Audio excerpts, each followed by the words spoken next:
Guys, welcome back to my channel. আবার একটা নতুন ভিডিও নিয়ে আর আমরা চলে এসেছি আর আছি এখন হাওড়া স্টেশনে। এর পরের কথাগুলো ও বলবে। তো প্রতিবার যেরকম যাই মেয়ের জন্য অন্ধ্রপ্রদেশ জানোই সবাই, তো এবারও যাচ্ছি। এবার একদম ডিফারেন্ট। আগের বারও পলি ছেড়েছিল ওখানকার 2 বছর আগে, যে কিরকম কি করি আমরা ওখানে গিয়ে। তো এবার যে ব্লগটা হবে টোটালি ডিফারেন্ট বানাবো, মানে আমাদের ডেলি লাইফস্টাইল ওখানে কিরকম থাকে, কোথা থেকে কি কিনতে হয়, কিভাবে থাকতে হয়, হোটেল রুম থেকে, মানে ইচ অ্যান্ড এভরিথিং আমি সেটা শেয়ার করবো। যেরকম আমরা এখানে থাকি সেরকমই একটা বলতে পারো সংসার ওখানে গিয়ে আবার শুরু হবে। করতে হয় টোটাল ডিটেলস আমি ব্লগে দেবো। হসপিটালের ডিটেইলস সমস্ত কিছু এই ব্লগে থাকবে। ডে 1 ডে 2 করে দেওয়ার চেষ্টা করব, ঠিক আছে? তো এখন ট্রেন ঢুকছে, প্রচুর ভিড়, এতক্ষণ আমরা করতে পারিনি।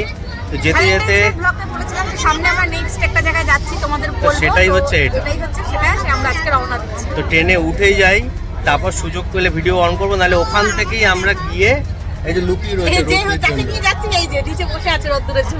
লুকিয়ে বসে আছে, এত রোদ, এই জায়গাটা প্ল্যাটফর্মে শেল্টার দেওয়া নেই।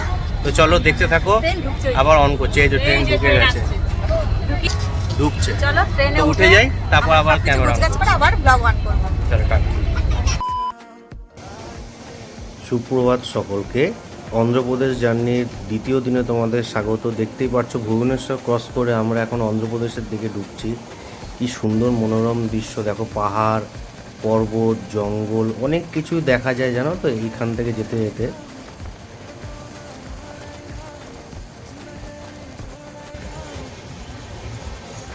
এত কিছু দেখে বাইরের দৃশ্য আর ভিতরে না দাঁড়িয়ে থেকে একদম গেটের সামনে এসে দাঁড়ালাম উপভোগ করার জন্য। একভাবে যাচ্ছিলাম তো দাঁড়ানো হচ্ছিল না, খুব অসুবিধা হয়। এই জন্য মেয়েকে নিয়ে এসে কিছু ভিডিও করার জন্য, তোমাদের দেখানোর জন্য এই সুন্দর প্রাকৃতিক দৃশ্যটা ক্যামেরাতে বন্দি করছিলাম। তো আমাদের আজকে দ্বিতীয় দিনের জার্নি, যেটা বললামই। তো যেতে যেতে আমাদের অন্ধ্রপ্রদেশে পৌঁছাতে প্রায় রাত 11টা বাজবে। তো তোমরা দেখতে থাকো, সাথে থেকো, কারণ একটা এই ব্লগটা থেকে তোমরা অনেক ইনফরমেশান পাবে। কেন যদি কেউ আসতেও চাও তাহলে ইজিলি তোমরা এখানে এসে কাউকে না জিজ্ঞেস করে, কোনো দালালের চক্কর না পড়ে ইজিলি এখানে তোমরা ভিজিট করতে পারবে। স্টেশনটা পৌঁছাতে আমাদের এখনও অনেক সময় লাগবে। দেখো জাস্ট কি সুন্দর পরিবেশ, দাঁড়ালো ট্রেনটা আমাদের। এই যে নেমে একটু ভিডিও করতে ইচ্ছা হলো, ট্রেনের মধ্যে পসিবল না, কেন মেয়েও রয়েছে, ওকেও সামলাতে হচ্ছে, একা যেহেতু এবারে খুব সমস্যা। স্টেশনের নাম হচ্ছে কি পাগিদিরাই, উচ্চারণ করতেও ফেটে যাচ্ছে। এখানে দাঁড়ালাম, এখনও আমাদের 4 ঘন্টার মতন লাগবে। পলি মেয়ের সাথেই রয়েছে, আমাদের পৌঁছাতে প্রায় 11টা বাজবে। ওখানে নেমে তোমাদের আবার ইনফরমেশান দেবো কিভাবে যাচ্ছি, কিভাবে যেতে হয় হসপিটালে। এখানে অনেকের সাথে পরিচয় হলো, ওখানে যাচ্ছে। তো টোটাল ডিটেলসটা ব্লগে থেকো, এই ব্লগটা অনেক কিছু ইনফরমেশান পাবে, প্লাস ঘোরার জায়গাগুলো দেখতে পাবে, ওখানে কী কী ঘুরতে পারি বা ডেলি অ্যাক্টিভিটিস যেগুলো বলেছিলাম, তো সবই এর মধ্যে আমি দেবো, কভার করবো। চোখ মুখের অবস্থা খুব খুব শোচনীয়, ট্রেন জার্নি কীরকম হয় জানোই। তো চলো, যখন তখন ছাড়তে পারে, রেড সিগন্যাল হয়ে রয়েছে, আমি উঠি। তো নেমে গিয়ে আবার তোমাদের সামনে ক্যামেরা আসছি। টাটা।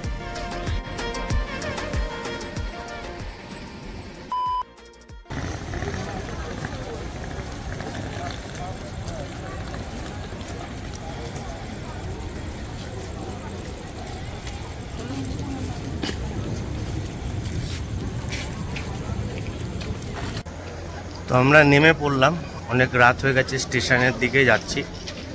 তো চলো, গলার সাউন্ড বেরাচ্ছে না, এখন 10টা 20 প্রায় বাজে। এই যে ওরা যাচ্ছে,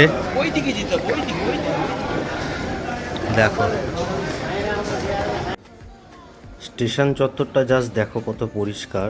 তো আমরা ধীরে ধীরে বাইরের দিকে এগোচ্ছি, যেহেতু আমাদের অটোকে বলা আছে আমাদের হোটেলে পৌঁছে দেবে সে। গতবারও তাকেই ডেকেছিলাম। তো আজকে খুবই টায়ার্ড, এখন প্রায় 11টা বাজে, গিয়ে খাওয়া দাওয়া করতে হবে। তো আজকের মতন ব্লগটা এখানেই আমরা শেষ করছি।